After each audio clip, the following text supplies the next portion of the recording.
Hello, friends. Welcome to Marketing Ecosystem Podcast. My name is Rushana Khusainova. I'm the host of this podcast.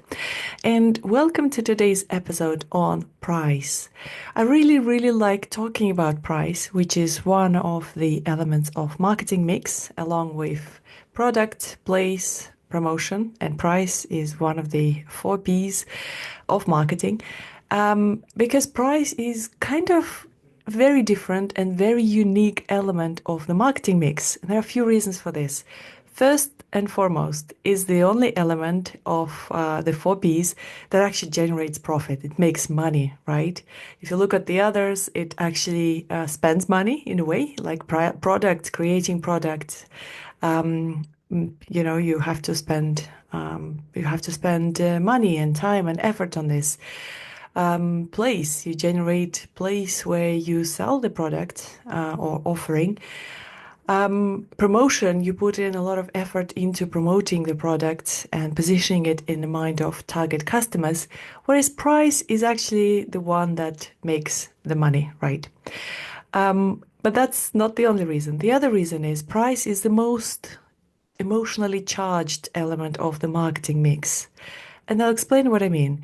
When you start your own business, for example, and you have to set a price or you have to negotiate on a price for your offering or for your service or product, a lot of us shy away from talking about money because price is inevitably makes us talk about money, and talking about money is really often uncomfortable. So that makes price is the most interesting potentially part of the marketing mix, right? Price is basically how much you want to charge for the product or service. And of course, it's a lot more than just a number. Price signifies quality, could signify reputation, it could signify all kinds of things, even to the point of where the product was made potentially, right? And something that comes to my mind is badminton rackets. I love badminton and I play badminton regularly, play as a family on a weekly basis. But I've played badminton at university, so about 15 years ago. And I never actually had a proper good quality racket. So now I'm going back to playing badminton and I realized I want to treat myself. So I got myself a really good quality racket. I mean, it's obviously relative because really good quality means something else to other people who play professionally. But for me, it was lightweight racket that was a good brand. I restrung it to my required specifications and these kind of things, right? And then I noticed that there is a difference between rackets that are made in Japan, and price is usually almost double, and rackets that are made in other countries. So yes, if you talk to someone and say, "Well, I've got a good quality Yonex racket," they may ask you, "Oh, is it the one that's made in Japan?" So price could signify all kinds of things, right? And there are few pricing strategies. Economics comes to help as a science to help us set pricing in business and in marketing, right? But I want to talk about a few core pricing strategies that I think are most important. One and the most straightforward pricing strategy is when you set a price based on how much you spend to produce a product and plus some percentage of that you want to that you want to form your profit, right? So, for example, if you spend £10 producing or knitting a pair of socks, for example, right? So you would be £10 plus, say, you want to have 20% profit. So the pair of socks you would sell at £12 per pair, right? This is the most straightforward, but also it really doesn't really bring in anything other than cost of production plus some sort of profit, right? It doesn't take into account perhaps time that you spent in it, the uniqueness of the yarn that you have used to knit the socks, and things like that. So that's the basic one. So next one is, for example, again, you decided to need a pair of socks and you really just don't know how to price it, and you think that cost-based pricing may not be suitable for, various reasons. And instead of calculating the cost and adding a percentage for your profit, you look around and you see that in Primark, a pair of hand-knitted socks costs, I don't know, £8, for example. In farmers market, did you happen to come across a pair of hand-knitted socks cost £15? So, and you also check out the internet on Amazon, on eBay, and so on and so forth. And you decide to price your product accordingly. So, if you want to emphasize quality of yarn and design of thinking that went into designing that particular pattern in your socks that you needed, then you may go in the higher spectrum. So you may set a price of, I don't know, 15, 17, 18 pounds, right? However, if you want to compete on price and say, well, amongst all the hand knitted socks, these are the cheapest. So you want to compete on price, which is a questionable strategy in this case because obviously handmade pair of socks, handmade products are usually not the ones that compete on, on price. They usually compete on other things like it being unique, handmade, coming from sustainable sources, and these kind of things, right? However, if you want to compete on price, you will probably set your price along the cheapest alternatives on the market. Okay, so if you're starting your business, for example, then setting price according to competitors may feel like the safest option. May not be the best option, but it may feel like a safest option. You may certainly want to survey competitors and just to understand the competitive landscape anyway. Okay. And let's look at some couple of other strategies. So, for example, if you have invented a product and it's very unique and very timely, and there is really a lot of potential for that product to improve the life of people, save the world, improve how we care about planet. So, something really meaningful, something really needed, and something that would be very, very popular, right? So in this case, that you would have a first mover's advantage in that market space, and you may as well want to charge higher prices. And it's not because you want to make as much profit as possible very, very quickly at any expense. Not at all. But usually, if you had invented a product, you'd spend a lot of time, effort, energy, and money into actually developing that product because innovations take time and they take a lot of effort and they take a lot of energy and of course money, right? So you may want to start with a higher price just to account for all this investment that went into developing that innovative product, right?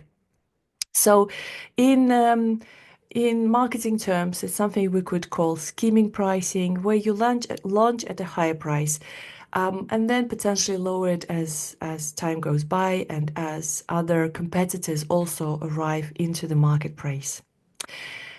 And the final one I want to tap into, since this is a reality or that's something that we kind of still cover in marketing discipline and marketing teachings, is a psychological pricing. And I'm sure you might have noticed some products are priced at something like 9.99, right? Or 299 euros. And it's something that makes us psychologically think that, oh, it's actually not 300, it's less, it's 200 and something. And well, the practice is questionable in a way because it actually kind of makes us feel like we spend less when in reality it's only €1, £1, $1 less than the next, 200 euros, 300 euros, etc. Or one penny less of £10 in the first example, right? So, do we want to deceive our consumers or do we want to be really clear, transparent, and open? And on the other hand, if you see all the other competitors do use that psychological pricing, then are we setting ourselves for not a good kind of competitive position, not a good start if we decide not to use that kind of pricing psychology? Well, I would always advocate for open and straightforward and honest pricing strategies, of course, right? If you look at premium pricing now, the final point I want to make, if you look at luxury brands, their pricing isn't based against competitors, and it certainly isn't just a cost plus some sort of percentage for the profit, right? Their pricing signifies luxury added value of that product. It signifies their brand positioning. They usually use celebrity endorsements to really promote what their brand stands for and to really bring in that luxury feeling to their brand. And is it psychological? Not in the sense that it's priced at $9.99, of course, right? But it certainly adds that, brings in that added value to consumers and how you feel about the product. So try applying Chanel Chance, for example, perfume. And how does that make you feel if you wear Dior handbag? How does that make you feel? How do you feel wearing a particular brand yourself? If you buy a very expensive, in my opinion, pair of Sweaty Betty leggings or Lululemon yoga pants, then you're wearing that brand. Yes, it's on the high end. It's very pricey, in my opinion. But how does that make you feel, right? So pricing, as a result, is not just a number.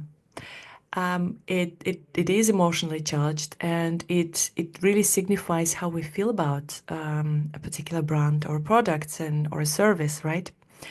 And it's very interesting. Price could actually even help us make a decision.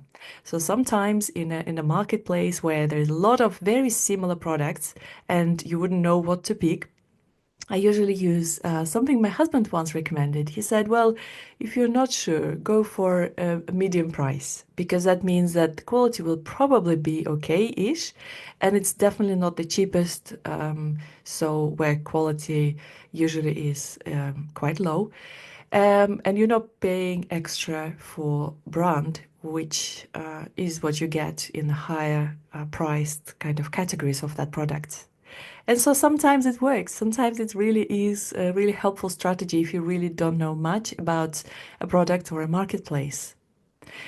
So, price, to summarize then, is not just about setting a number. It really is a lot more than that. In marketing terms, we'd say it's a strategic decision. It would really impact how your brand is perceived. It would impact how consumers see your brand, and it definitely will impact your bottom line, your profitability. And businesses and marketeers and business strategists, of course, must strive to find that ideal balance between value and producing value for consumers, and sustainability and making it sustainable for the company, of course, and making profit for the stakeholders. One final closing thought is in regards to the balance idea. Yes, we need to strive for a balance. And it's probably one of the biggest challenges for organizations. And that brings us back a little bit to the marketing paradoxes. On the one hand, we need to create profit, make profit, create sales. On the other hand, we need to minimize consumerism and support our planet. So, how do we find that balance? And I think there is no straightforward, a simple answer to that. I think it's a journey, and so long as we are, we're open and honest about the journey we're on, and we're bound to make mistakes potentially on that journey. But as long as we're striving to make that balance, striving to incorporate other considerations and not just making profit into the aim of setting prices in this example, then we are potentially on the right track already. Okay, so thank you very much for listening to this episode of Marketing Ecosystem Podcast. Let me know, as always, what you think, if you have any questions or any observations or thoughts, and I will see you next time. Thank you. Bye bye.